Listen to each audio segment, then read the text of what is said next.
할렐루야. 네, 잘 나오셨습니다. 다 함께 묵도 드리심으로 주일 2부 예배를 하나님께 올려드리도록 하겠습니다.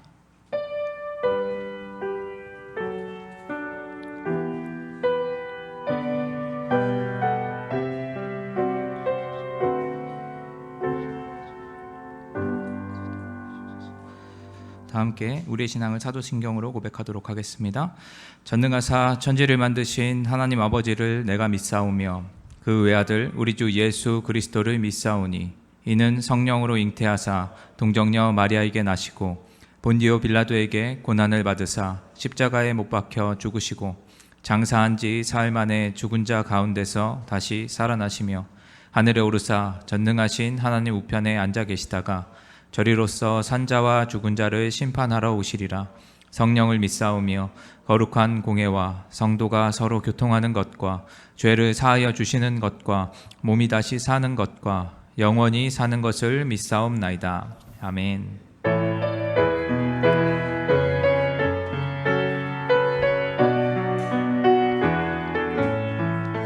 나의 죄를 정케 하사 주의 일꾼 삼으신 구세주의 넓은 사랑 항상 찬송합니다. 나를 일꾼 삼으신 주 크신 능력 주시고 언제든지 주 뜻대로 사용하여 주소서. 내게 부어주시려고 은혜에 위하신 주 주의 은혜 채워주사 능력 있게 하소서. 나를 일꾼 삼으신 주 크신 능력 주시고 언제든지 주 뜻대로 사용하여 주소서. 죄의 짐을 풀어주신 주의 능력 크도다. 나를 피로 사신 예수 내 맘속에 오소서. 나를 일꾼 삼으신 주 크신 능력 주시고 언제든지 주 뜻대로 사용하여 주소서. 주여 내게 성령으로 충만하게 채우사 생명수가 강물처럼 흐르게 하옵소서. 나를 일꾼 삼으신 주 크신 능력 주시고 언제든지 주 뜻대로 사용하여 주소서. 아멘.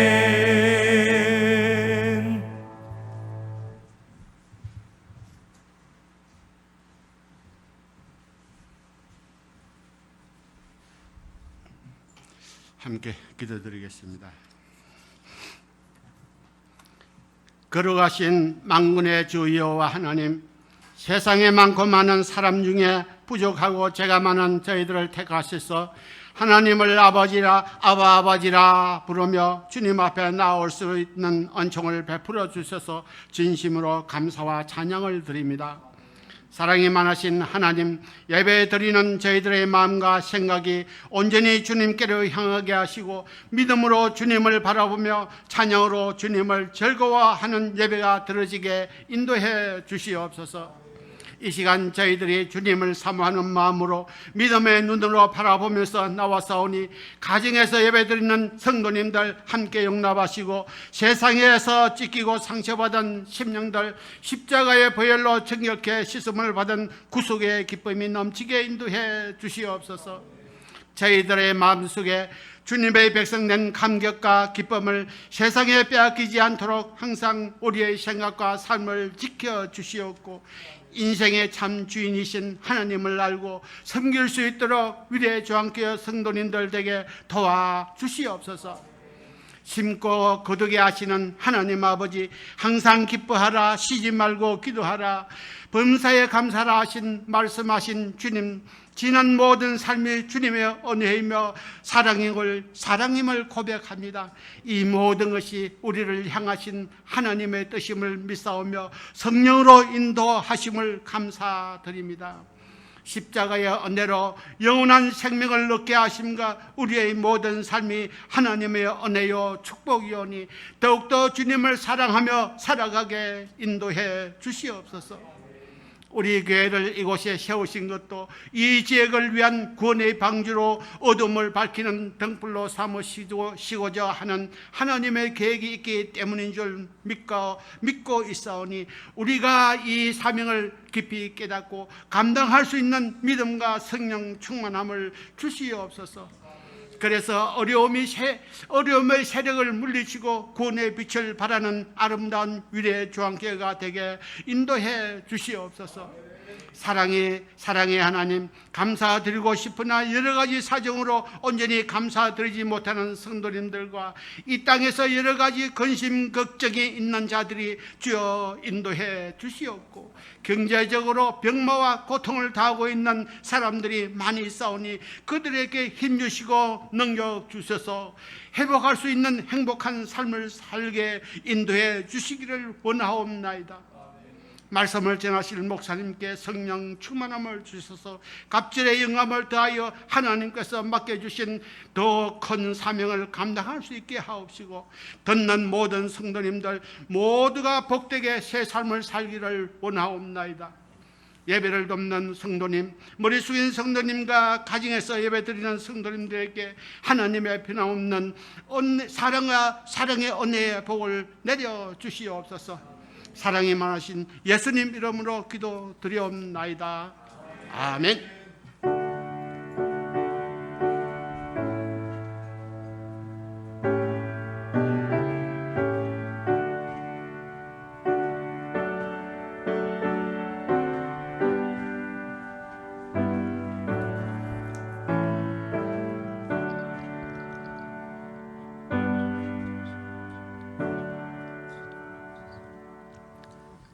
오늘 우리에게 주신 하나님의 말씀은 마가복음 10장 23절에서 31절까지의 말씀입니다.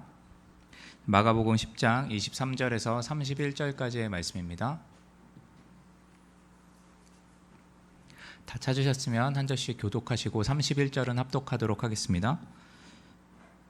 예수께서 둘러보시고 제자들에게 이르시되 재물 있는 자는 하나님의 나라에 들어가기가 심히 어렵도다 하시니, 제자들이 그 말씀에 놀랐는지라. 예수께서 다시 대답하여 이르시되 얘들아, 하나님의 나라에 들어가기가 얼마나 어려운지 낙타가 바늘기로 나가는 것이 부자가 하나님의 나라에 들어가는 것보다 쉬우니라 하시니, 제자들이 매우 놀라 서로 말하되 그런즉 누가 구원을 얻을 수 있는가 하니, 예수께서 그들을 보시며 이르시되 사람으로는 할 수 없으되 하나님으로는 그렇지 아니하니 하나님으로서는 다 하실 수 있느니라. 베드로가 여짜와 이르되 보소서, 우리가 모든 것을 버리고 주를 따랐나이다.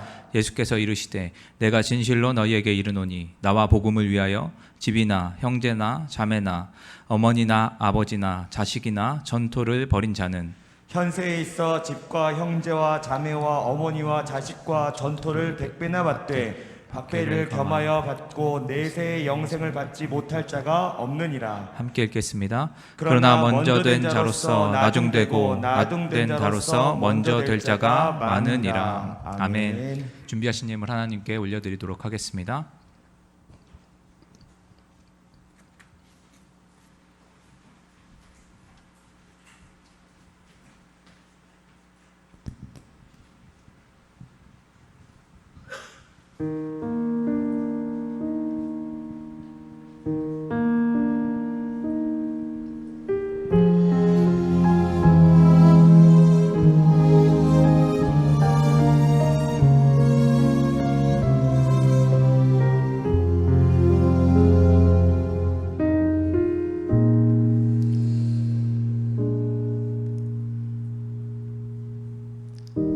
내가 모든 것 다 쥐고 있을 때에 나의 마음속엔 진정 만족 없었네. 눈에 보이는 것은 부족함이 없지만 나의 마음은 항상 공허했네. 성경 속에서 나를 보았네. 언제나 목말라 우물가에 있는 나와 같은 지친 모습으로 주님은 나를 찾아오셨네. 주를 만났네. 주를 만났네. 주를 만났네.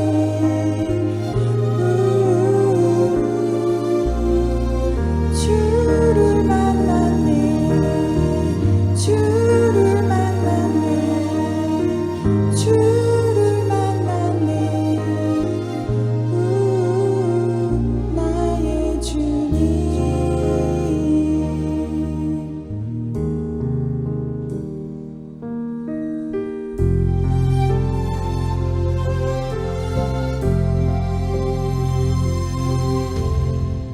나는 어릴 때부터 하나님을 알고 주를 믿는다 생각해 왔었네. 많은 가르침 지켜봤지만 나의 마음은 항상 답답했네. 성경 속에서 나를 보았네. 깜깜한 밤에 주를 찾아간 나, 육에서 영으로 거듭나야 함을 주님은 나에게 말씀하셨네.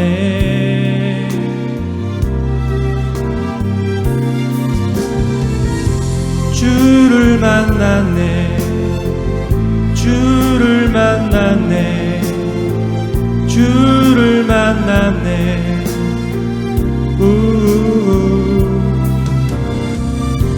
주를 만났네.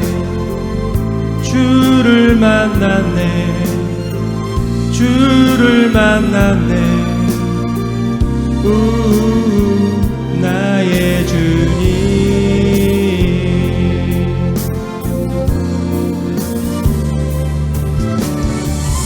주를 만났네. 주를 만났네. 주를 만났네.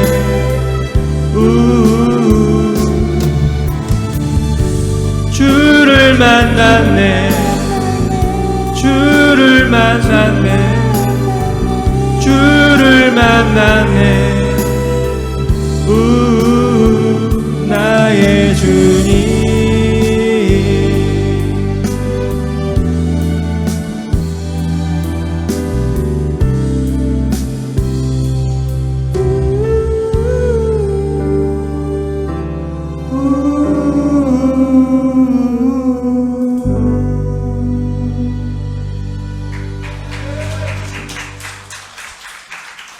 우리 다시 한번 하나님께 영광의 박수 올려드리겠습니다. 기도드리겠습니다. 사랑의 하나님 아버지, 감사를 드립니다. 한 주간도 주님께서 저희들과 함께 하시고 인도하시며 모든 필요한 것들을 공급하여 주시며 보호하여 주신 것 감사와 찬송과 영광을 올려드립니다. 하나님, 또 이곳에서 또 온라인으로 예배드리는 모든 성도들의 삶을 주님께서 지켜주시고 인도해 주실 줄 믿습니다. 코로나19 가운데 우리의 삶의 영역이 참 많이 변해가고 있습니다. 지혜와 총명과 믿음을 더하여 주시옵고 오직 전적으로 주님만을 의지하는 마음으로 나아갈 때에 주님의 도와주시는 손길을 끊어지지 않게 하여 주옵소서. 오늘 이 시간도 거저 나오는 법 없이 주님 앞에 헌신하며 나오는 주의 귀한 자녀들이 있나이다. 이 백성들 가운데 주님께서 함께 해주셔서 귀한 10의 1조를 드리는 손길 가운데에는 하늘의 신령한 복과 이 땅의 기름진 복으로 함께하여 주어서 마르지 않는 샘이 되게 하여 주시고 말라기 선지자에게 약속하셨던 그 모든 말씀이 응당 그 가정과 생업의 현장 가운데 이루어지게 하여 주어서 많은 이들을 품고 섬길 수 있도록 축복하여 주옵소서.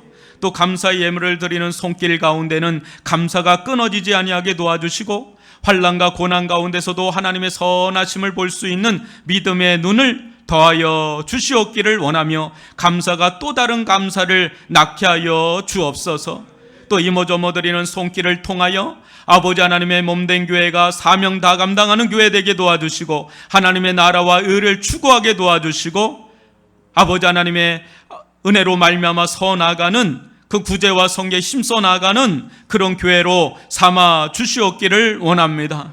하나님 여러 가지 우겨쌈 속에 또 여러 가지 어려움 속에 아버지 드리고자 하나 드리지 못하는 심정을 위로하여 주셔서 마음껏 드리고도 남는 길이 열리게 하여 주시옵기를 원하며 그 눈물을 닦아 주시옵기를 원하며 그 막힌 문과 길들이 다 열리고 뚫리는 일들 일어나게 하여 주옵소서. 아버지 하나님 주님의 몸된 교회를 붙들어 지켜주시옵기를 원합니다. 오직 주를 경외함으로 나아가기를 원하오니 저희들 가운데 믿음을 더하여 주옵소서.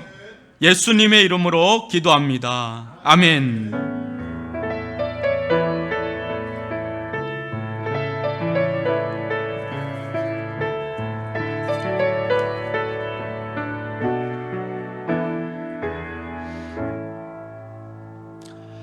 할렐루야.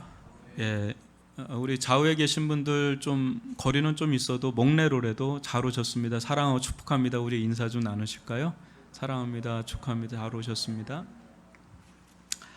예, 광고를 좀 알려드리도록 하겠습니다. 이번 한 주 동안 교회 안팎으로 제가 볼 땐 좀 많은 일이 좀 일어났습니다. 이렇게 뭐 하나 이렇게 소화하기가 쉽지 않은 일들이 일어났는데 먼저 3번을 좀 보시면 모임 안내를 하겠습니다. 그전에도 저희들이 자제를 해왔는데 이제 조금 더 정부 지침의 발표가 있었기 때문에 한 나라의 시민으로서 저희는 추후 공지 때까지 교회 내 모든 소모임은 중단됩니다. 이 광고를 좀 올립니다. 그래서 여러분들 이거에 의해서 함께 해주셨으면 좋겠고 이번 정부의 발표가 저희로서는 굉장히 당혹스러울 정도로 급작하게 대화가 이뤄진 관계 속에서 된 게 아니라 급작스러운 발표이기 때문에 교계에서 많은 분분한 의견들이 있는 것이 사실인데요. 그 내용은 디테일한 부분은 디테일인데 또 그 해석하기가 좀 난해한 또 정용하기가 좀 난해한 구절들이 몇 구절 있습니다. 그래서 그런 부분에 대해서 경기도청의 전문가 그 담당자와 통화를 한 것을 주보 오른편에 좀 올려놨습니다. 여러분들 그걸 좀 보시면 우리가 어떻게 당국과 협조를 해야 할지를 좀 보여주는 장면이 좀 있고 이제 대목이 좀 있고요. 아무래도 좀 전체적으로 조심하라라는 취지가 좀 강한 것 같고요. 그러나 이미 법이 발효가 됐기 때문에 이 부분은 언제든지 걸면 걸릴 수 있는 그런 상황은 이미 지금 된 상태다라고 본다면 위중한 상태다. 교회로 본다면 굉장히 심각한 상황입니다. 그래서 지금은 비상 시기입니다. 코로나도 코로나지만 교회의 신앙을 위해서 정말 깨어 기도를 해야 될 때고요.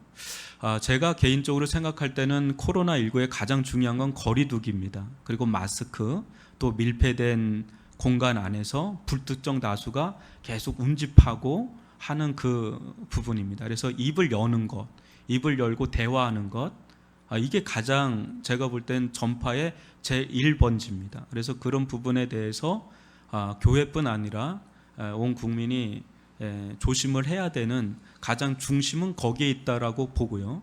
그래서 그 부분에 대해서 교회는 이미 오래전부터 그런 부분이 이미 다 차단돼 있고 몇몇 기성교단이 아닌 교회들도 좀 있었고 또 신천지라든지 이런 부분들이 있었기 때문에 좀 안타까움은 있습니다. 그래서 우리에게 찬송, 기도, 또 성경 공부 자체를 언급한다는 것이 제가 볼 땐 선을 넘었다라는 생각을 해봅니다. 다만 좀 소그룹을 할 때 마스크를 끼고 일정 거리를 유지하라 그러면 용납이 되겠는데 이것은 그런 형태의 얘기가 아니라 내용의 문제를 걸고 들어오니까 이것은 종교 자유의 침해다라고까지 지금 나오고 있는 상황입니다. 그래서 굉장히 엄중한 사안이고 이를 위해서 정말 깨어서 기도를 하는데요.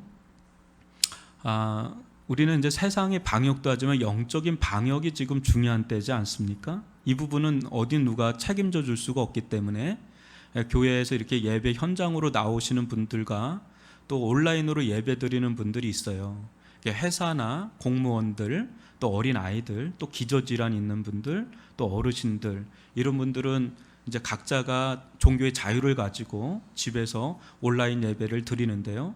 이 온택트적인 영성을 지금 추구해야 되는 때입니다. 그래서 9번에 보시면 교회는 계속해서 말씀은 전파해야 하고 기도하고 찬송하고 또 신방하는 이런 사역들, 기본적인 사역들을 해야 영적인 면역, 영적인 건강성 이거 유지할 수 있지 않습니까? 그래서 컨택트적인 게 굉장히 제한이 계속 코로나나 정부로 인해서 제한이 많이 들어오기 때문에 언택트 사역으로 좀 넘어가야 되겠다라는 생각을 실은 몇 달 전부터 해오고 있는데요.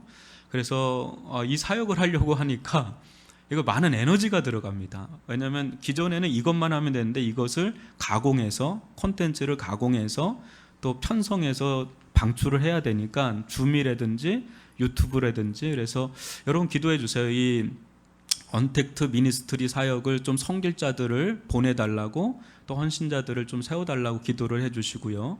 아울러서 언택트 영성이 좀 필요하죠. 그래서 예배를 집에서 드리는 분들은 제가 볼 때는 우리 사역자들도 2배 이상이 늘었거든요. 에너지가. 그러니까 집에서 예배 드리는 자들이나 여러분들도 아마 기존의 신앙을 유지하는 데 있어 2배가 필요하다라는 생각을 해봅니다. 그래서 가정 환경도 여러분들이 이제는 제사장 역할을 목회자 역할도 해야 되고요. 또 예배자 역할을 해야 돼서 더 1시간 전부터 부지런히 있어서 아주 집중해서 예배를 드려도 여러분 보세요. 현장에서 드리는 것과 온라인 드리는 것 처음에는 어떨지 몰라도 지나보세요. 그게 그렇게 안 돼요. 다운그레이드로 간단 말이죠. 그래서 여러분이 더 마음을 들이고 하지 않으면 어려운 시기가 있고요. 또 성도는 교제를 통해서 믿음이 확인받고 격려받고 위로받는데 지금 차단이 많이 돼 있단 말이에요. 그러니까 전화라든지 뭐 영상이라든지 해서 여러분들이 서로 이 공동체성을 유지하는 공공성을 유지하는 이 부분에 대해서 많은 에너지를 들이지 않으면 점점 축축 처지게 됩니다. 김병 앞에 장사 없잖아요. 그래서 이 부분이 정말 위기 상황이고 전도와 선교를 해야 되는데 이 부분도 좀 걸려 있기 때문에 그러나 믿음은 뚫고 간다 생각을 해봅니다. 어떤 모습으로든 하려면 다 할 수가 있다는 거죠. 그래서 언택트적인 부분들도 여러분 보시고 또 교회 내 소모임은 금지지만 이제 교회 밖에서 여러분들 필요하면 지혜롭게 일정 거리를 두고 교제를 나누는 것도 필요하다고 좀 보고요. 그래서 이게 짧게는 1년 길게 2, 3년이기 때문에요. 또 한 번 고위험 시설은 저희는 아닌데도 지금 전체적으로 고위험 시설보다 더 엄중하게 대하는 걸 보면 차별금지법도 지금 조만간 발의가 된 상태이기 때문에요. 이게 되게 지금 굉장히 위기입니다. 그런데 안타까운 것은 차별금지법이나 이런 부분에 대해서 이 크리스찬들이 굉장히 이 부분에 대해서 경각심을 갖는 사람이 드물어요. 그래서 이게 제가 볼 때는 위기다라는 이게 위기예요. 외부가 위기가 아니라 내부가 위기입니다. 그래서 차별금지법이라는 건 여러분 좀 살펴보시면 상당히 심각한 단계로 들어갑니다. 그래서 역사 이래로 이런 적이 없는 이런 부분들을 여러분들 그냥 보시는 게 아니라 굉장히 영적인 분별력을 가지고 위해서 기도를 해야 되고요. 제가 그런 대부분의 것들은 구며 철학 때 많이 언급을 했기 때문에 이 자리를 빌어서 다 얘기하기는 어렵고요. 여러분 좀 참조하시고 기도해 주셨으면 좋겠고, 여러분들에게 당부하기는 여러분 지금 기도하셔야 됩니다. 그래서 릴레이 기도표를 들어올 때나 나갈 때 여러분 작성해 주셔서 금식을 하면서 기도를 하면서 교회를 위해서, 지금 그 어느 때보다도 교회와 성도를 위해서 정말 기도를 해야 될 때입니다. 이 위중한 사항을 여러분들 좀 민감하게 캐치를 하셔서 영적 분별력을 가지고 대했으면 좋겠습니다. 계속해서 4번에 보시면 물 한 그릇 사역 남아프리카 공화국 사역을 위해서 여러분 기도해 주시고 후원해 주시면 고맙겠고요. 오늘 우리 윤한수 전사님 아들이죠. 우리 윤하루 돌 기념으로 떡을 제공했는데 이건 뭐 나눠줘도 괜찮은 거죠? 괜찮나요? 요건 좀 받아가도 된답니다. 그래서 나가실 때 그 돌이 아닙니다. 턱을 갖고 가시길 바라고요. 우리 박수로 우리 하루 더 있을 거거든요. 했으면 좋겠습니다. 기도하겠습니다. 사랑의 하나님 아버지, 주님께서 코로나19 가운데에서도 많은 압박이 있는데 또 정부의 지침으로 인해서 온 조국교회가 상당히 심각한 압박을 받고 있습니다.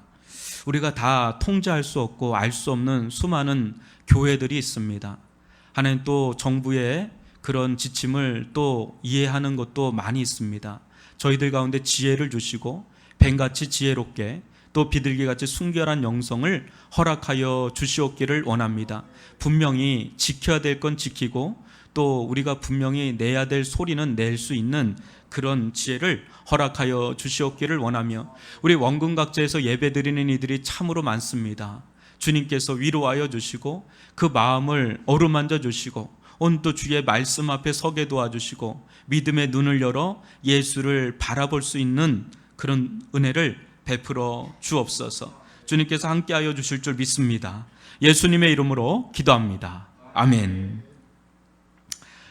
오늘 낙타 바늘구멍으로 들어가다라는 제목으로 함께 말씀을 나누도록 하겠습니다.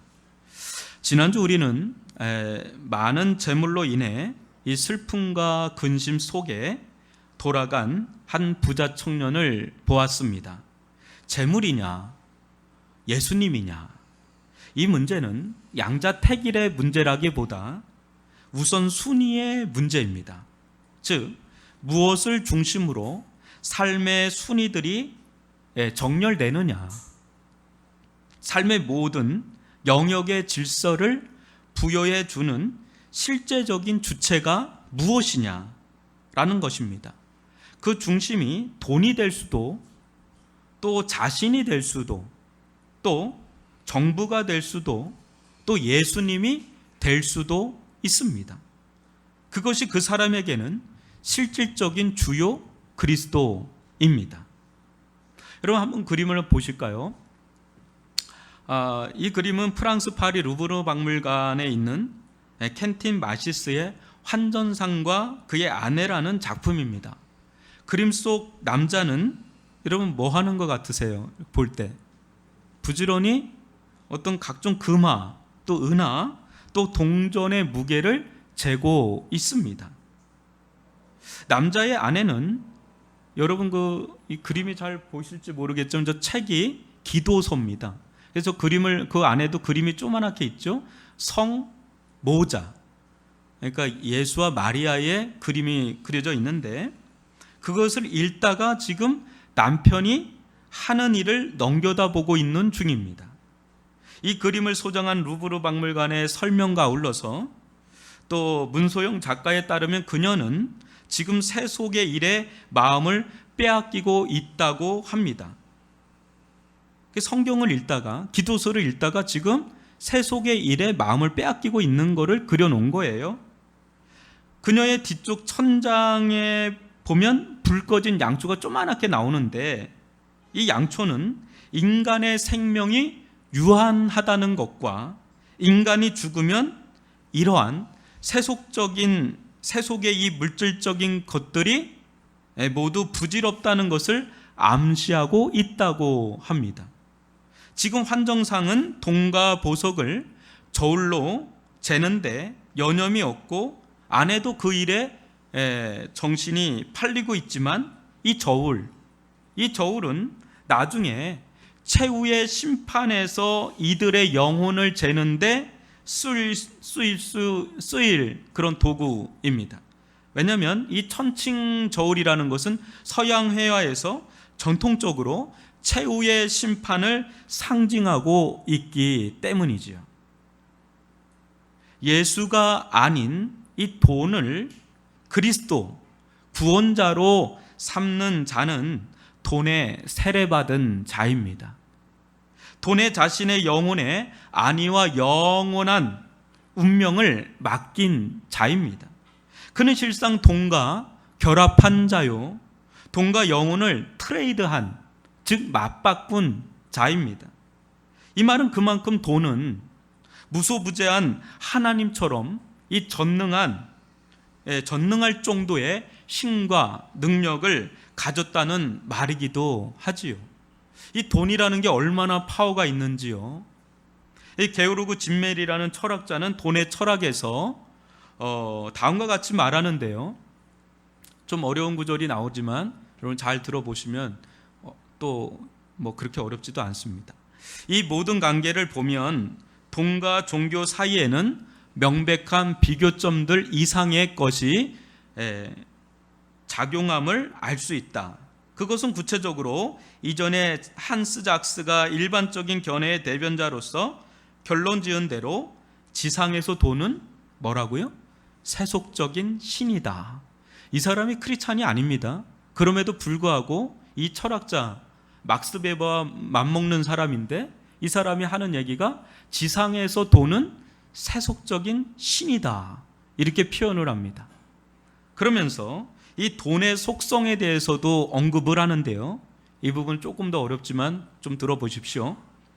돈은 점점 더 모든 가치의 절대적으로 충분한 표현과 등가물이 됨으로써 추상적인 수준에서 모든 다양한 대상을 초월하게 된다라고 합니다. 이 초월성이 있다는, 이 돈이 가장 파워가 있고 심지어 초월까지 한다라는 것을 얘기하고, 또한 돈은 지극히 대립적이고 이질적이며 멀리 떨어져 있는 사물들이 공통점을 발견하고 서로 접촉하는 중심이 된다라고 하는 데 있어서 중심성, 그러니까 모든 게 이 돈을 중심으로 다 움직인다는 것을 말한 거예요. 이 중심성. 또 이렇게 해서 돈도 사실상 신처럼 개별적인 것을 초월하며 자신의 전능을 마치 최고 원리의 전능인 양 신뢰하도록 한다라는 데서 이 전능성, 믿음성, 이것을 나타낸다는 거예요. 그래서 마지막으로, 그리하여 우리를 언제든지 이 개별적이고 비천한 것이지만 돈은 것으로 말하자면 다시 개종시킨다는 거. 다시금 교회 이제 돈으로 회개시킨다, 개종시킨다, 이렇게 보는 거예요. 이게 무슨 말이냐면 돈은 마치 신처럼 초월성, 또 중심성, 전능성, 신앙성, 이것을 가진 채로 모든 것과 연결돼서 어때요? 어디든 들어가잖아요. 돈은 어디든 들어가고 무엇이든 할 수 있기에 수많은 사람들을 회개시켜서 돈으로 돌아오게 해서 세례를 줘서 이 동교, 돈의 종교, 이 동교로 개종시키는 역사를 일으킨다고 아주 촌철살인 같은 말을 합니다. 아까도 얘기했지만 기독교인이 아닌 일반 비기독교 철학자가 하는 얘기입니다. 그러므로 이 시대에 가장 거대한 두 개의 종교가 있다면 하나는 이 게오르그 진멜이 말한 것처럼 이 동교, 돈을 사랑하는 종교. 여러분 이슬람, 카톨릭, 개신교 아닙니다. 70억 중에 가장 많은 종교를 아우르고 있는 종교가 있는데 하나는 동교예요. 돈을 사랑하는 종교이고, 또 하나는 데이비드 웰스가 말한 바 있는 아교, 자신을 사랑하는 종교. 이 아교, 이 두 가지입니다. 이 두 종교의 세례를 받은 자들은 두 종교에서 신처럼 추앙되는 이 돈과 자기 자신을 마치 어린아이처럼 아무런 거리낌 없이 전적으로 의지하며 받듭니다. 돈, 또 자기, 이 두 가지. 이게 가장 큰 종교예요. 이 온 인류 가운데. 결과는 어떻습니까? 성경의 눈으로 보면 그것은 현대판 우상 숭배이기에 과거 우상 숭배자들이 간 길과 동일한 길로 들어갑니다. 여러분 시편 115편 4절로 8절을 한 절씩 교독해 보겠습니다. 그들의 우상들은 은과 금이요 사람이 손으로 만든 것이라. 입이 있어도 말하지 못하며 눈이 있어도 보지 못하며 귀가 있어도 듣지 못하며 코가 있어도 냄새 맡지 못하며 손이 있어도 만지지 못하며 발이 있어도 걷지 못하며 목구멍이 있어도 작은 소리조차 내지 못하느니라. 우상들을 만드는 자들과 그것을 의지하는 자들이 다 어떻다고요? 그와 같으리로다 그래요. 여러분들은 어떻게 우상과 우상을 만드는 자들, 숭배자들이 똑같을 수 있을까 의아해할 수 있지만 그것을 풀어주는 대목이 이사야서 6장 9절과 10절인데요. 저와 여러분과 한 절씩 교독해 보겠습니다. 여호와께서 이르시되 가서 이 백성에게 이르기를 너희가 듣기는 들어도 깨닫지 못할 것이요 보기는 보아도 알지 못하리라 하여 이 백성의 마음을 둔하게 하며 그들의 귀가 막히고 그들의 눈이 감기게 하라. 염려하건대 그들이 눈으로 보고 귀로 듣고 마음으로 깨닫고 다시 돌아와 고침을 받을까 하노라 하시기로. 우상 숭배자들은요 우상과 같이 눈은 하나님을 봐야 되고 귀나 하나님의 음성을 알고 깨달아야 되는데 우상 숭배자들은 우상과 똑같이 눈으로 봐도 보질 못하고 귀로 들어도 듣지 못하는 우상과 똑같은 운명에 처한다라는 대목입니다. 이 이사야 6장 9절과 10절을 마가복음에서 4장에 언급하고 있지요. 이 시대 최고의 성경 신학자 중 한 사람인 그레고리 비일 교수는 다음과 같이 말합니다. 한번 보십시오. 인간은 참 하나님이든지 혹은 피조 질서 가운데 있는 어떤 다른 대상이든지 그가 궁극적으로 자신의 모든 것을 헌신하는 대상을 어떻게 한다고요? 반영하게 된다. 또 다른 말로는 닮게 된다 이렇게 표현합니다. 닮게 된다. 돈을 신처럼 섬기는 자는 돈의 형상과 속성을 반영하고 닮아갑니다. 돈이 인생의 전부라 여기는 자는 여러분 한번 보세요. 어릴 때 얘가 이러지 않았는데 점점 뭔가 돈독이 오른 사람이 있어요. 아주 돈 맛을 알고 돈독이 오른 사람 보면 사람이 이상하게 변해요. 그게 돈이 아니라 명예가 될 수도 있고 권력이 될 수도 있어요. 근데 그거의 그 맛을 알고 그 독이 오르면 중독이 되면 이상하게 변하는 것을 여러분 좀 아실 거예요. 왜 저렇게 변했지? 할 정도로 변해갑니다. 돈이 이 세상 전부라 여깁니다. 그래서 돈과 자신의 운명을 동일시합니다. 한마디로 말하면 돈에 살고 돈에 죽는 사람이 됩니다. 돈주예요, 돈주. 돈이 주가 되는 거예요, 돈주. 돈주에 의해서 죽고 사는 자가 돼버리는 거예요. 아주 무서운 사람이 돼버리는 거죠. 그러면서 그레고리 빌은 또 말합니다.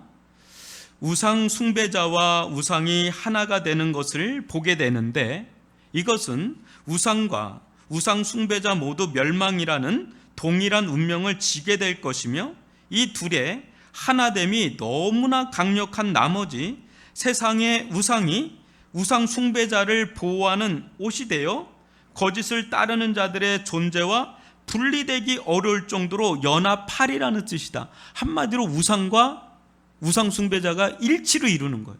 돈, 명예, 권력 그것과 하나가 되어 있는 이게 분리되기가 어려울 정도로 그냥 살처럼 이게 붙어버린 마지막 때의 우상 숭배자들은 발가벗겨져서 아무런 안락을 누릴 수 없는 자로 보이게 될 것인데 그 이유는 진정한 안락은 어린 양에게만 있기 때문이다. 이렇게 언급합니다.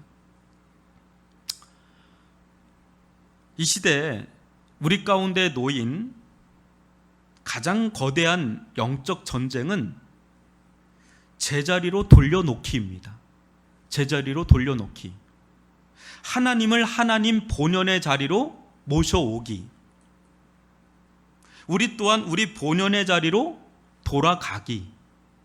돈 또한 돈 본연의 자리로 되돌려 놓기입니다.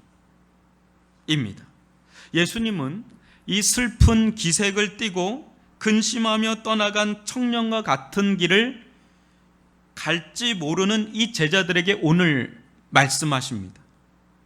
오늘 말씀을 통하여 돈과 예수를 따르는 삶의 역학관계를 깨닫고 믿음으로 영원한 계산에 능한 자, 지혜로운 자들이 되기를 주님의 이름으로 축원합니다.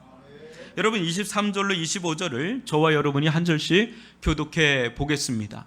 예수께서 들러보시고 제자들에게 이르시되 재물이 있는 자는 하나님의 나라에 들어가기가 심히 어렵도다 하시니. 제자들이 그 말씀에 놀라는지라. 예수께서 다시 대답하여 이르시되 얘들아, 하나님의 나라에 들어가기가 얼마나 어려운지. 낙타가 바늘기로 나가는 것이 부자가 하나님의 나라에 들어가는 것보다 쉬우니라 하시니. 아멘. 여러분 이 말씀 어떻게 보십니까? 좀 비유로 봐야 될까요? 아니면 액면 그대로 봐야 될까요? 예수님은 청년이 돌아가고 없는 빈자리에 우두커니 남아있는 이 제자들을 쭉 둘러보셨습니다. 여기 둘러보다는 헬라어로 위험 있게 관찰하다, 점검하다는 말로 제자들이 과연 이 상황 속에서 부자의 전철을 밟을 것인지 아님 예수의 본을 따를 것인지 진중하게 살피시는 중이라는 말씀입니다. 지금도 이 자리에 예수님은 저와 여러분들을 살피시고 계시겠죠.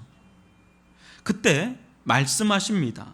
재물이 있는 자는 하나님의 나라에 들어가기가 심히 어렵도다 하시니. 사랑하는 성도 여러분, 여러분들은 이 말씀에서 무엇을 발견하십니까? 저는 무엇보다 먼저 무척이나 안타까워하시는 예수님을 봅니다. 예수님 부자 청년을 사랑하셨습니다. 그리하여 놀라운 영생의 길, 이 제자의 길을 제시하셨습니다. 순종하기에는 상당히 버거운 말씀인 건 맞지만 마치 어린아이가 아빠, 엄마를 전적으로 믿고 따르는 것처럼 잘 모르지만, 예수님을 그렇게 따랐을 때 잘 모르지만 근데 예수님을 전적으로 신뢰하며 따랐으면 어땠을까? 저는 지금까지 이 청년이 돈으로 산 삶이었다면 이제는 그와는 다른 예수로 사는 삶의 새로운 지경과 지평이 새롭게 열렸을 거라 봅니다. 마가복음 6장 7절로 9절, 우리가 전에 살펴봤던 말씀인데요. 한 절씩 교독해 보겠습니다. 12제자를 부르사 둘씩 보내시며 더러운 귀신을 제어하는 권능을 주시고 명하시되 여행을 위하여 지팡이 외에는 양식이나 배낭이나 전대의 돈이나 아무것도 가지지 말며 신만 신고 두보롯도 입지 말라 하시고. 이 장면이 나오죠. 아무것도 가지고 가지 말라고. 이게 제자의 삶이에요. 만약에 이 제자의 삶으로 이 청년이 이 초청에 응해서 따라왔다면 그는 졸지에 아무것도 없는 자로 전락하겠지만 동시에 더러운 귀신도 제어하는 영적 권능을 덧입었을 것입니다. 지팡이 외에 아무것도 없지만은 신기하게도 어디선가 누군가로부터 끊임없이 필요한 양식을 공급받는 아주 신비한 은혜를 경험했을 것입니다. 마치 출애굽 백성들이 광야에서도 줄이지도 목마르지도 옷이나 신발이 해지지도 않는 것처럼 자본주의 세상에서 사명 우선주의의 삶을 사는데도 사는 법을 체득했을 것입니다. 아, 이렇게도 살 수 있구나. 아, 이렇게도 사는 법이 있구나. 그것을 경험했을 것입니다. 이때 전에는 삶 속에서 돈의 파워, 이 돈의 힘을 보았다면 이제는 지극히 작은 주어짐 하나하나 속에 하나님의 경이로움을 체험하는 은혜와 기쁨을 누렸을 것입니다. 한마디로 그는 세상적으로 부족할지 모르겠지만 영적으로는 비교도 안 될 만큼 부유한 길로 들어섰을 것입니다. 그러나 기대와 달리 예수님이 돈보다 못한 분으로, 또 따르기에는 여간 불편하고 까다롭고 심지어 폭망해서 죽이려는 부담스러운 분으로 여기며 떠났을 때 얼마나 마음이 안타까웠겠습니까? 누가 손해보는 것일까요? 그때 한탄하시듯 말씀하시는 겁니다. 재물이 있는 자는 하나님 나라에 들어가기가 심히 어렵구나. 어렵구나. 어렵구나. 사랑하는 성도 여러분, 부자는 하나님 나라에 들어갈 수 있습니까? 없습니까? 있습니다.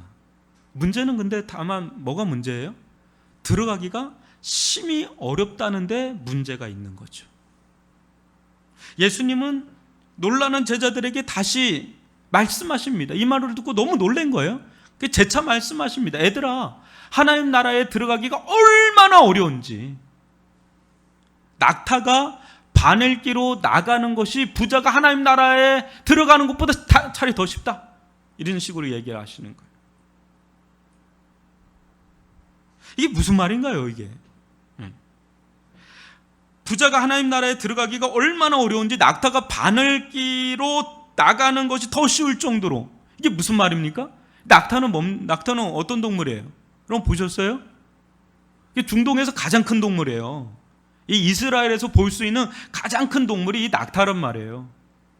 근데 여러분, 이 바늘기는 뭡니까? 또 바늘기는 바늘 구멍 아닙니까?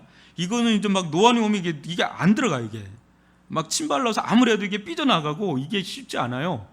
이 바늘구멍은 보이지도 않을 정도로 아주 이게 미세한 구멍이 바늘구멍이에요.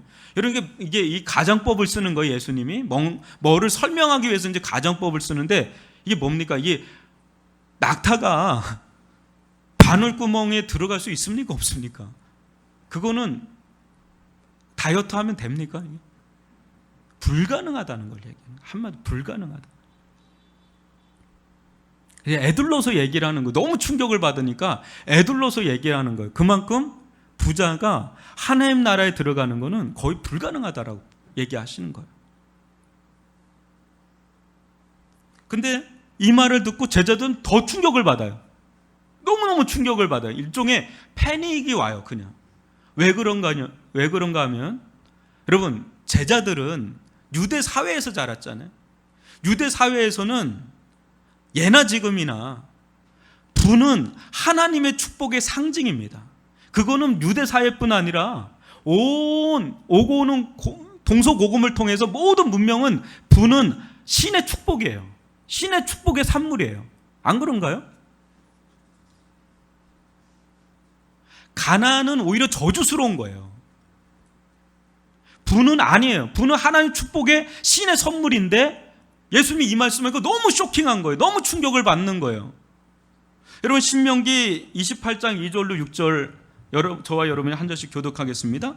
네가 네 하나님 여호와의 말씀을 청종하면 이 모든 복이 내게 임하며 내게 이르리니 성읍에서도 복을 받고 들에서도 복을 받을 것이며 내 몸의 자녀와 내 토지의 소산과 내 짐승의 새끼와 소와 양의 새끼가 복을 받을 것이며 내 강주리와 떡반죽 그릇이 복을 받을 것이며 내가 들어와도 복을 받고 나가도 복을 받을 것이니라. 아멘. 이게 신명기 말씀이에요. 이 말씀이 이스라엘 가운데 아주 뿌리 깊어 있는 거예요. 그래서 이거는 목회자들도 이거 가지고 기도 많이 하잖아요. 들어가도 복을 받고 나가도 복을 받게 하여 주옵소서. 세상에 꼬리가 되지 아니고 머리가 되게 하여 주옵소서. 이거 기도한단 말이에요. 부는 그야말로 하나님의 축복, 아닙니까? 하나님께서 복 주셔서 이런 구절을 구약 성경에서 신약 성경에 뽑아내려면 오늘 다 해도 못 뽑아낼 정도 많아요. 거기에 아주 하나만 그냥 된 거예요. 분량상 너무너무 많습니다. 근데 제자들이 볼 때 부자는 하나님 나라의 특급 열차를 타고 들어갈 줄 알았는데 지금 뭐라 그러는 거예요? 들어가기는커녕 들어가기가 얼마나 어려운지 거의 불가능하다고 말씀하시니 충격을 받지 않을 수가 없죠. 안 그래요? 그때 그들은 놀라서 서로 묻지 않을 수가 없는 겁니다. 그러면 누가 구원을 얻을 수 있겠는가? 이 부자들이 이 하나님 나라의 제 1등석에 앉을 줄 알고 VIP석에 앉을 줄 알고 그렇게 살아왔는데 자기들도 그 길을 가고 싶은데 이런 말씀하시니까 그럼 누가 세상에 누가 구원받을 수 있겠는가? 서로 얘기하는 장면이 나오는 거예요. 굉장히 혼란스러운 거죠. 예수님은 그들을 다시 한번 주목하여 보시며 말씀하십니다. 27절을 다 같이 한번 읽어볼까요? 시작. 예수께서 그들을 보시며 이르시되 사람으로는 할 수 없으되 하나님으로는 그렇지 아니하니 하나님으로서는 다 하실 수 있느니라. 아멘. 뭘 얘기하시는 걸까요? 동가 너희들 자신의 한계를 알라라는 거예요. 그걸 깨닫고 하나님의 전능하심을 전적으로 믿고 의지하는 자, 그 자는 부자이든 가난한 자이든 상관없이 하나님의 은혜와 권능으로 구원받을 수 있는 줄 믿습니다. 돈이나 우리의 능력이 필요한 영역이 있죠. 안 그래요? 돈이 많으면 많을수록, 능력이 많으면 많을수록 얼마나 좋습니까? 많은 일을 할 수 있지 않습니까? 돈이 없는 것보다 많은 게 나아요. 많은 일을 할 수 있고 많이 도와줄 수도 있고 능력이 출중하면 출중할수록 많은 일들을 할 수가 있어요. 필요해요. 그러나 돈과 우리의 능력은 영생을 얻는데, 구원을 얻는데, 하나님 나라에 들어가는데 전적으로 무용지물이라는 거예요. 여러분, 돈이, 하나님 나라에도 돈이 있다면 돈 갖고 가면 돼요. 그러나 하나님 나라에는 돈이 없어요. 돈이 필요 없어요. 천조 만조가 돼도 하나님 나라에 들어갈 수가 없어요. 돈은 그냥 여기까지예요. 그냥 여기까지예요. 그냥 여기까지. 우리의 능력도 여기까지예요. 한계가 있다는 얘기를 하는 겁니다. 아니, 오히려 이것이 방해물, 장애물이 되기가 십상이에요. 왜 그렇죠? 우리는 눈에 보이는, 보이지 않는 그 하나님보다 눈에 보이는 돈이나 우리의 능력을 가신할 때가 많기 때문에 그래요. 그렇게 연약해요. 우리 눈에 보이는 게 더 와닿는 거예요. 더 의지하게 되고 더 가신하게 되는 거예요. 그것이 있으면 있는 대로, 없으면 없는 대로 벗어나질 못하는 거예요, 우리가. 그러나 우리가 분명히 알 것은 돈이나 우리의 능력은 이 세상에서는 유용할지는 모르나 구원에 있어서는 조금도 도와줄 수가 없는 겁니다. 아니, 아예 손을 미칠 수가 없습니다. 하나님의 영광을 만족시키기에는 불가능할 정도로 턱없이 부족해요. 돈이나 우리의 능력이 하나님의 영광을 충족시키기에는 턱없이. 그래서 바늘구멍으로 들어가는 것보다 더 어렵다는 거예요. 우리의 힘이 전혀 미치지 못하는 구원과 영생과 하나님의 나라에 대해서. 아니, 역부족을 넘어서 발목을 잡는 세력이기에 그것은 축복이라기보단 차라리 저주라고 보는 편이 낫다는 거예요. 지금 구원에 있어서 얘기하는 겁니다. 오해하지 마시고.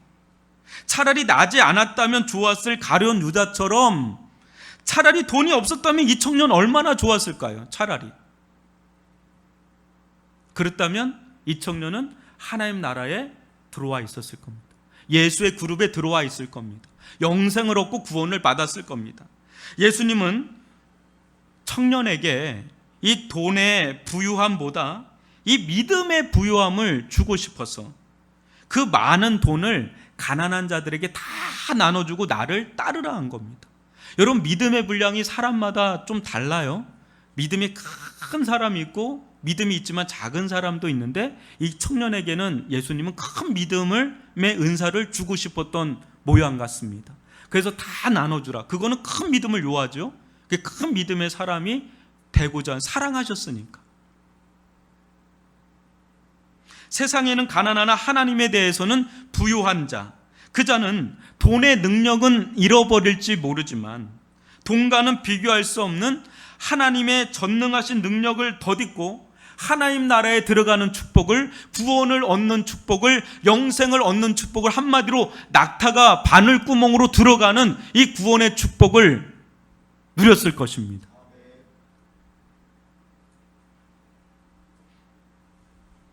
안타까운 거죠. 베드로는 예수님의 말씀에 용기를 얻었든지 아주 이기양양하게 고백을 하는데 28절을 같이 읽어볼까요? 시작. 베드로가 여짜와 이르되 보소서 우리가 모든 것을 버리고 주를 따랐나이다. 아주 베드로 기가 막힌 타이밍에 자기의 존재감을 확 드러내지요. 이런 모든 것을 버리고 주를 따르는 삶이란 어떤 삶일까요? 예수님께 전적 의탁한 삶입니다. 자신의 인생을, 자신을 전적으로 예수님께 맡긴 자, 의탁한 자, 마치 어린아이처럼. 이런 자는 인생의 주권, 인생의 주도권을 예수님께 완전 이양한 자입니다. 그러면 이때부터 어떤 삶이 시작됩니까? 예수님께 우리의 주권, 우리의 주도권 전적으로 맡기고 의탁하면 이때부터 어떤 삶이 시작됩니까? 이제 내 인생은 내가 책임져 주는 게 아니라 내가 책임지는 게 아니라 이제 누가 책임지는 거예요? 이제 예수님께 그 이전된 거예요. 예수님이 이제 책임지는 인생이 됩니다. 어린아이의 삶이 전적으로 부모에게 달려 있듯이 하나님께 전적으로 맡긴 사람은 이제 하나님께서 책임지는 삶이 시작됩니다. 그래서 근심 걱정도 내 소관이 아니라 누구의 소관으로 넘어가요? 자, 하나님 소관으로 넘어갑니다. 그래서 빌립보서 4장 6절과 7절을 저와 여러분이 교독해 보겠습니다. 아무것도 염려하지 말고 다만 모든 일에 기도와 간구로 너희 구할 것을 감사함으로 하나님께 아뢰라. 그리하면 모든 지각에 뛰어난 하나님의 평강이 그리스도 예수 안에서 너희 마음과 생각을 지키시리라. 아무것도 염려하지 말아라. 아무것도 염려하지 말아라. 아무것도 너희가 염려할 의무가 없다. 넌 염려할 그런 뭐랄까요? 하여튼 것이기 염려할 그럴 만한 그런 사람들이 아니다. 그 다 누가 하겠다는 거예요? 하나님이 다 하겠다는 거예요. 다 예수님께 그게 이양이 됐다는 거예요. 그래서 베드로전서 5장 6절로 7절도 교독해 보겠습니다. 그러므로 하나님의 능하신 손 아래에서 겸손하라. 때가 되면 너희를 높이시리라. 너희 염려를 다 주께 맡기라. 이는 그가 너희를 돌보심이라. 예, 너희 염려를 다 주께 맡겨라. 이는 그가 너희를 돌보시리라. 너희들의 염려는 너희들의 소관이 아니라 내 소관이다라는 거죠. 내가 안고 가는 거죠. 어린아이가 걱정 안 하잖아요. 걱정하면 부모가 걱정하지 애기들은 아무것도 몰라요. 그냥 마냥 웃어요. 자기에게 무슨 일이 일어난지도 모르고 그 부모가 발 동동 굴죠. 우리 하나님께서 모든 걸 다 책임지는 줄 믿습니다. 기가 막힌 거예요, 이게. 이때부터 이 믿음의 삶이라는 건 새로운 지경과 지평이 열리면서 기가 막힌 거예요. 이 세상이 원더풀해지는 거예요. 야, 이 세상이 내 힘으로만 사는 게 아니라 돈의 힘으로만 사는 게 아니라 하나님의 은혜와 능력으로 사는구나. 야, 놀랍다. 이런 것을 가장 많이 경험하는 자들이 선교사님들이에요. 예수님을 전적으로 따르는 자에게 주어진 놀라운 하늘의 보상과 축복을 한번 보십시오. 29절로 31절인데요. 교독해 보겠습니다. 예수께서 이르시되 내가 진실로 너에게 이르노니 나와 복음을 위하여 집이나 형제나 자매나 어머니나 아버지나 자식이나 전토를 벌인 자는 현세에 있어 집과 형제와 자매와 어머니와 자식과 전토를 100배나 받되 박해를 겸하여 받고 내세의 영생을 받지 못할 자가 없느니라. 그러나 먼저 된 자로서 나중되고 나중된 자로서 먼저 될 자가 많으니라. 예수님은 내려놓음의 폭을 이제 재물을 넘어서 어디까지 확대하세요? 가족까지 확대를 하십니다. 여기서 중요한 것은 서두에서도 말씀드렸다시피 이는 양자택일의 문제가 아니라 우선 순위의 문제라는 것입니다. 이는 다른 말로 말하면 인생의 궁극적인 목적이 무엇이냐, 누구를 위하여 사느냐, 무엇을 위하여 사느냐에 따라서 우리 삶의 우선순위, 삶의 질서가 정해지는 문제라는 것입니다. 인생의 목적이 예수와 하나님 나라의 복음으로 정해진 자들은 그것을 중심으로 모든 것이 재정렬되고 재편성됩니다. 이전에는 가족이나 돈이, 자신의 성공이나 안위가 인생의 제1순위였지만 그럴 때 모든 것들은 이를 중심으로 정렬되지요. 그죠? 심지어 하나님의 자리도 어떻습니까? 심지어 하나님의 자리마저도 중심부를 무엇이 잡고 있느냐에 따라서 하나님의 자리 또한 정해지는데, 어느 때는 변두리, 어느 때는 이용하기 적당한 자리에 하나님의 자리를 둘 때가 있어요. 그래서 하나님을 아예 버리기도 뭐하고 가까이 하기에는 너무 좀 부담스럽고 적당한 거리에서 나를 축복해 주는 분 정도로 딱 그 정도 자리, 혹은 자칫 심판받을지도 모른다는 두려움 속에 적절한 사회적 영적 거리, 하나님과 영적 거리를 요 정도 둬서 하나님 마음을 달래는 정도, 안 오면 교회 예배 안 오면 꿉꿉하고 또 전적으로 교회에 깊숙이 들어오기에는 뭔가 부담스럽고, 그게 썬데이 크리스찬 정도, 다 그 정도 하는 사람이 부지기수요. 그때 여전히 세상 중심은 자신이에요. 자신. 내가 중심인 거야. 내가 중심이기에 가족, 돈, 세상에서의 이심양면, 또 하나님, 이것들을 내 삶에서 이제 우선순위 질서를 매겨요. 이게 정렬을 한단 말이에요. 하나님은 이 정도, 돈은 이 정도, 가족은 이 정도, 나에게 중요한 건 이 정도. 여러분들에게 하나님은 어느 자리에 있습니까? 중심에 있습니까? 아니면 퍼스트 자리에 있습니까? 세컨드 자리에 있습니까? 아니면 서드 자리에 있습니까? 어디에 하나님의 자리는 어디에서 여러분에게 영향을 미칩니까? 질문을 해봐야 돼요, 여러분. 그러나 이 예수님을 제대로 만나고 복음의 능력을 경험하고 나면 어떻습니까? 이제 내가 사는 이유와 목적이 아주 분명해집니다. 예수와 하나님 나라의 복음을 위하여라는 누가 무엇이라고 해도 흔들리지 않는 아주 선명한 인생의 목적이 생깁니다. 이거는 누가 말해서 그런 게 아니라 내가 복음을 만난 거예요. 복음의 능력을 경험하고 예수님을 만나니까 이게 내 영혼 가운데 그냥 확 이게 들어와 버린 겁니다. 이게 가르쳐서 되는 문제인가요? 교육으로 될 문제인가요? 이거는 하나님의 능력으로 되는 줄 믿습니다. 근데 이게 아주 선명해지는 거예요. 예수와 하나님 나라의 복음을 위하여라는 아주 인생의 목적이 누구를 위하여? 예수를 위하여라는, 무엇을 위하여? 복음을 위하여라는 게 아주 분명해지는 거예요. 이때 이전에는 내 주변에 있는 것들이 나를 중심으로 돌아갔어요. 이전에는 예수님을 만나기 전에는 돈이고 가정이고 뭐 그런 것들 내 중심으로 돌아갔다면, 이후부터는 예수를 만나고 난부터는 예수와 하나님 나라의 복음을 중심으로 돌아가기 시작합니다. 자리매김도 이제 달라지기 시작합니다. 이제 가족도 돈도 성공도 모든 것이 예수와 하나님 나라의 복음이라는 이 태양을 중심으로 도는 행성처럼 이제 예수와 하나님 나라의 복음을 중심으로 내 모든 것들이 그걸 중심으로 돌기 시작하는 거예요. 그러면서 재정렬이 일어나고 재배치가 일어나고 재편성이 일어나는 일들이 일어나죠. 그럴 때 주와 복음을 위해서라면 어느 때는 때때로 내가 가진 것을 아낌없이 주님 앞에 드립니다. 아멘이십니까?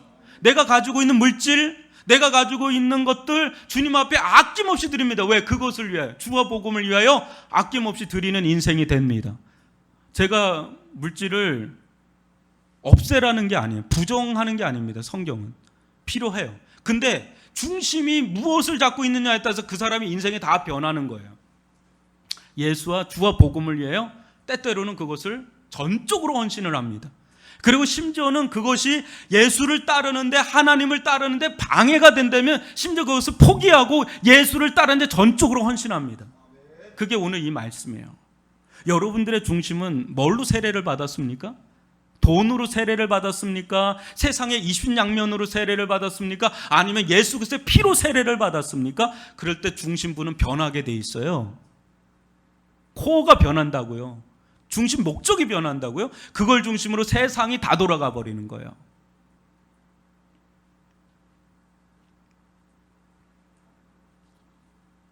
예수를 따르는 길은 어느 때는 막대한 희생이 따르지만 그것만이 다는 아닙니다. 예수를 따르는 길 속에는 말할 수 없는 축복의 보상이 주어집니다. 그중 하나가 진정한 가족을 만납니다. 혈육만이 가족이라 생각할지 모르겠지만 영적인 의미에서는 혈육의 가족은 이 세상에서만입니다. 죄송하지만 제가 우리 아내하고 결혼 생활을 하면서, 여러분, 여보, 천국 가면 당신하고 나하고는 어떻게 볼까? 천국에서는 결혼도 없대는데, 장가도 안 가고 시집도 안 가는데 당신하고 나의 관계는 어떨까? 모르는 사람처럼 지나칠까? 막 이런 게 막 그래요. 근데 성경을 배우고 알고 신학을 하면 할수록 지금의 부부의 이 관계보다는, 관계하고는 비교도 할 수 없는 완전한 사랑의 관계로 가서, 거기서는 결혼도 장가도 시집도 안 가도 그보다 더 승한 사랑으로, 완전한 사랑으로. 여러분, 우리는 어떤 자들이죠? 우리는 예수의 피와 살로 맺어진 한 형제요 자매입니다. 그래서 우리는 영원토록 하나님 나라에서 같이 있을 텐데, 그 나라에서는 불완전한 사랑으로 하나 되는 게 아니라 완전한 사랑으로 우리는 한 덩어리가 됩니다. 한 몸이 되고요, 한 살이 돼요, 한 피가 되고, 그럴 정도로 완전한 한 몸이 되는 게 바로 우리예요. 이게 교회예요. 이게 교회. 교회를 여러분 어떻게 우리가 봐야 될까요? 교회는 불완전함이 있어요, 여전히. 지상의 교회는. 그러나 천상의 교회는 완전한 교회입니다. 우리는 그 길로 갈 자들이라는 거예요. 거기에 혈육의 가족은 안 계실 수도 있습니다. 죄송하지만, 안타깝지만. 그래서 전도를 하는 거예요. 영원한 이별은 갖고 싶지 않아서, 정말 사랑한다면 그래서 전도하는 거예요. 영원히 같이 살려고. 그래서 부모에게 효를 바라는 가장 큰 효는 뭡니까? 전도예요. 자녀에게 가장 큰 효는 뭡니까? 전도예요. 왜? 이 땅에서의 이별을 넘어서 영원한 이별로까지 가면 안 되잖아요. 그래서 전도하는 거예요. 그러나 교회에서 새롭게 관계를 맺은 참된 성도들은 그야말로 영원한 가족이기에, 그런 자들과 성도들과 관계를 맺으면 맺을수록 어때요? 100배, 1000배 이상의 가족들을 얻는 겁니다. 그래서 여러분, 선교를 나가면 그들과 문화도 다르고 언어도 다르고 아무도 소통 안 되는데 한순간에 형제자매가 되잖아요. 누구보다, 우리 가족보다 어느 때는 더 끈끈해지고 깊어져요. 왜? 우리는 영혼의 얘기를 나눌 수가 있으니까. 영혼의 관계를 맺을 수 있는 관계까지 가는 게 진짜 가족이에요. 아울러 박해도 받고 내세의 영생을 받지 못할 자가 없다고 말씀하십니다. 그러므로 이 세상에서 부자 청년처럼 먼저 된 자는 하나님 나라에서 나중될 정도로 없고요, 세상에서 어린아이처럼 아무것도 없고 보잘것없어 보이는 자라도 하나님 나라에서 먼저 될 자가 많다고 주님은 말씀하시는 거예요. 그러니까 이 부자의 길을 갈 건지, 어린아이와 같은 신앙의 길을 갈 건지, 이 길에서 우리가 택해야 되는 거죠. 어떻습니까? 여러분, 이쯤 하면 과연 우리가 주와 복음을 위해 희생하고 헌신하는 것이 과연 손해보는 것일까? 어떻습니까? 저는 전혀 아니라고 봅니다. 조금도 손해보는 게 없다고 봅니다. 저는 성경이나 또 우리 주변에 수많은 믿음의 사람들을 볼 때 오히려 믿음의 셈법이 강한 분이라고 저는 여겨집니다.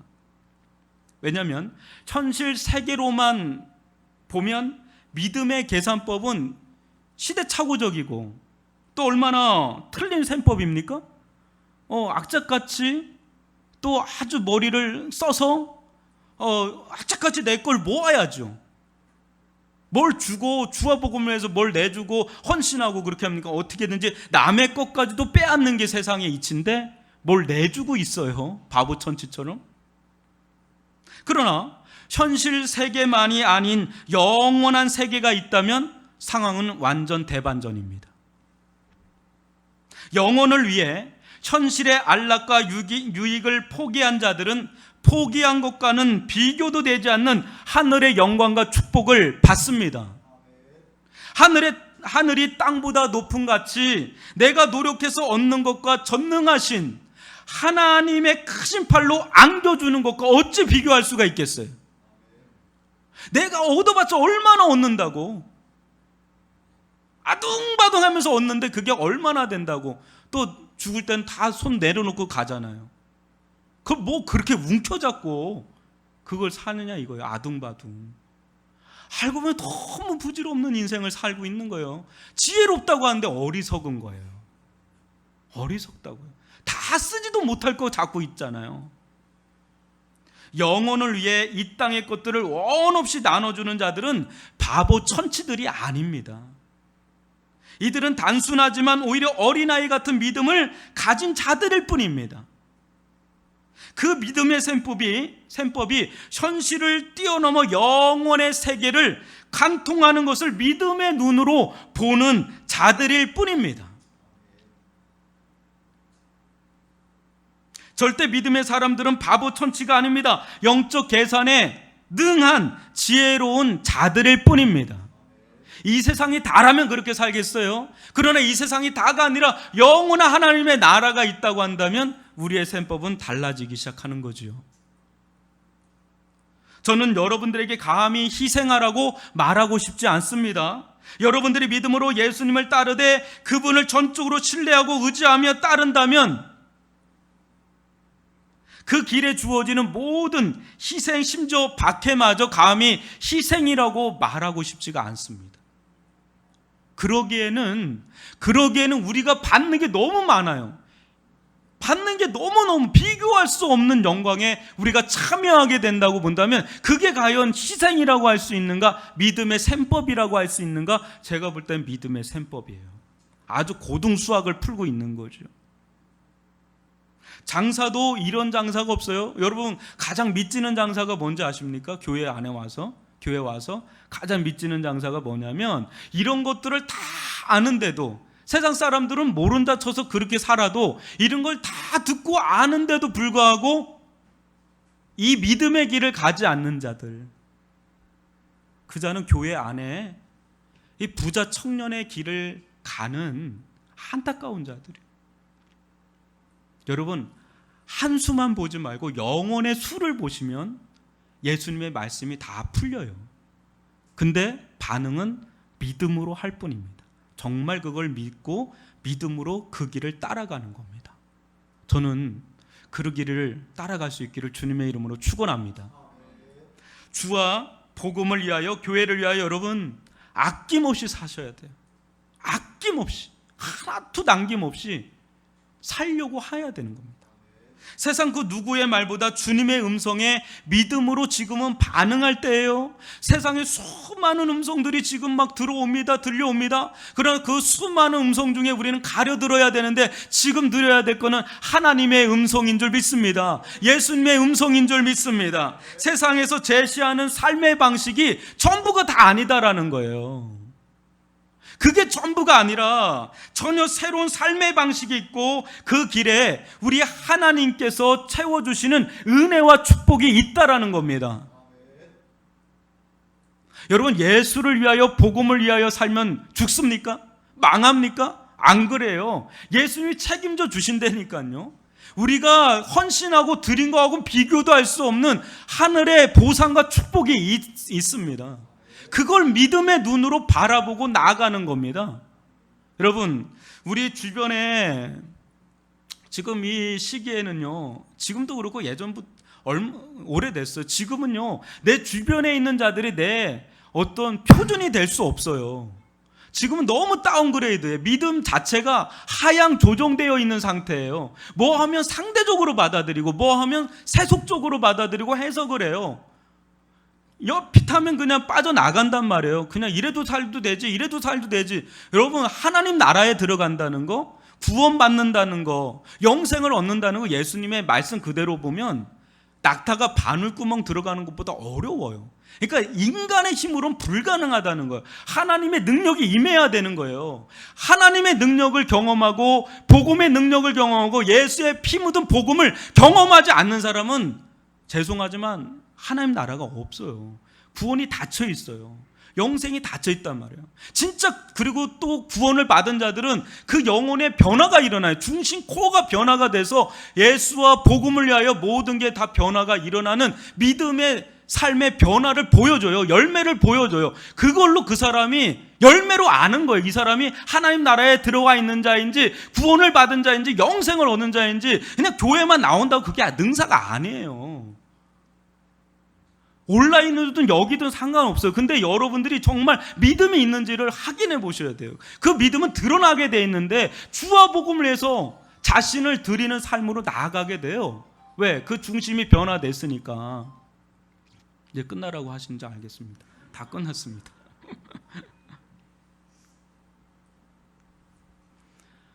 여러분, 먼저 시작한 사람이 나중될 수가 있어요.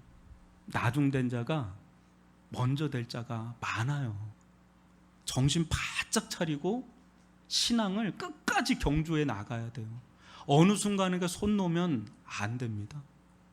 지금 코로나19 가운데 아까도 얘기했지만 얼마나 많은 일들이 일어나고 있는지 모릅니다.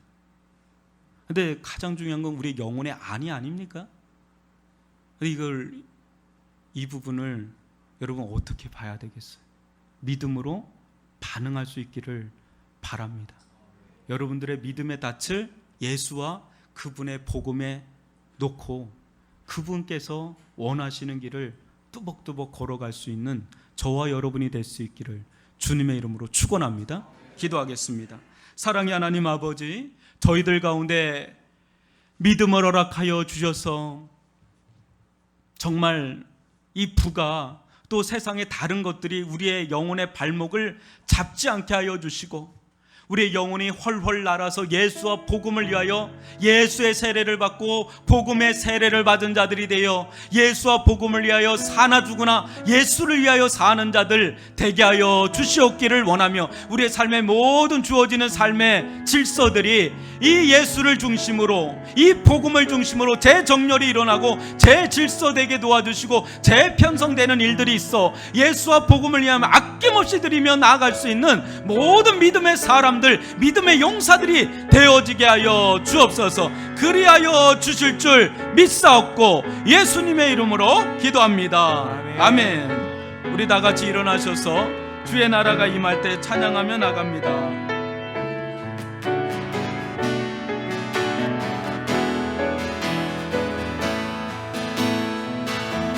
주의 나라가 임할 때 하나님 임재하실 때 예배가 회복되며 기적은 일어나네. 전능하신 주 영원하신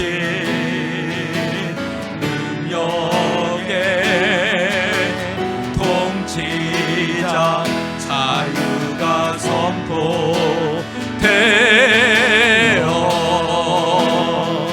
주 백성 돌아오네.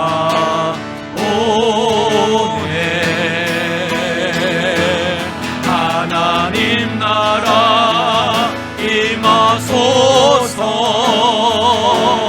영광과 존귀 능력과 위엄 놀라운 사랑에 기적의 하나님 지금 이곳에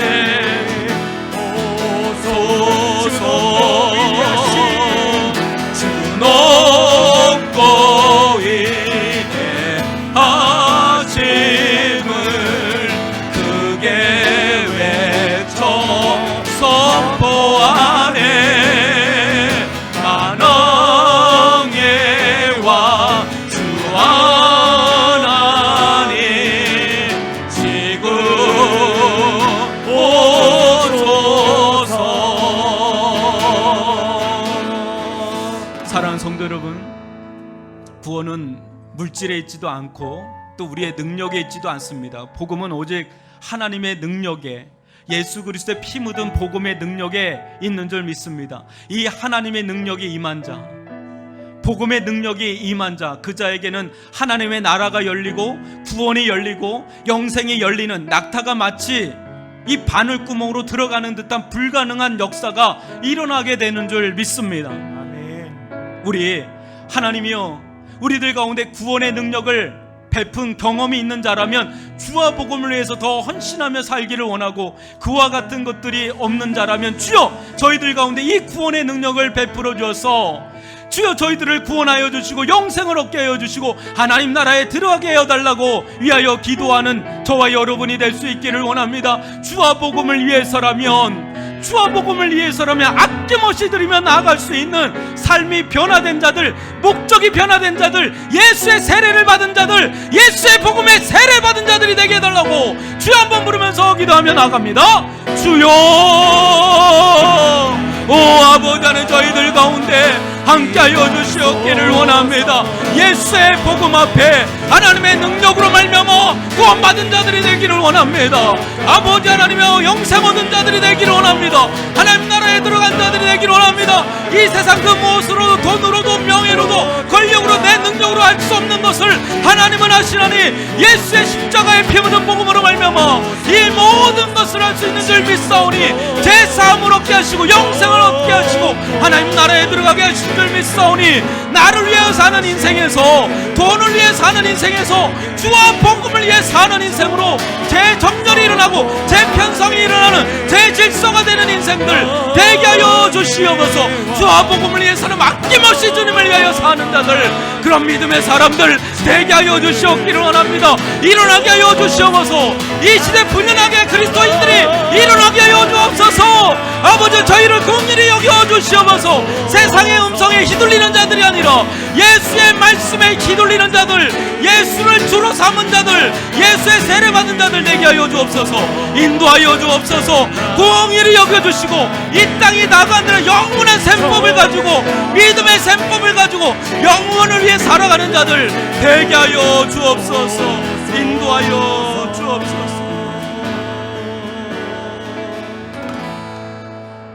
이제는 우리 구주 예수 그리스도의 은혜와 하나님 아버지의 극진하신 사랑하심과 성령의 감화감동 교통하심이 영원한 하나님의 나라를 바라보며 믿음으로 말미암아 영원한 셈법을 위하여 주와 복음을 위해 아낌없이 달려나가기를 소원하는 우리의 힘과 우리의 능력과 우리가 가진 것은 도무지 영생과 구원과 하나님의 나라에 도달할 수 없음을 뼈저리게 인정하며 하나님의 전능하신 능력과 예수 그리스도의 피 묻은 능력만을 절대적으로 어린아이처럼 전적으로 신뢰하며 의지하며 따라가는 이 자리에 믿음으로 헌신하며 고백하는 모든 이들과 그 자녀들과 생업의 현장 위에, 또 온라인으로 예배드리는 우리 성도들과 그 가정과 자녀와 생업의 현장 위에, 또 이 나라와 민족과 세계 열방 위에, 세계 열방 곳곳에서 어린아이처럼 하나님의 나라를 위하여 수고를 다하고 있는 선교사님들과 그의 사역의 무성도들 그 머리머리 위에 이제로부터 영원토록 함께 있을지어다. 아멘.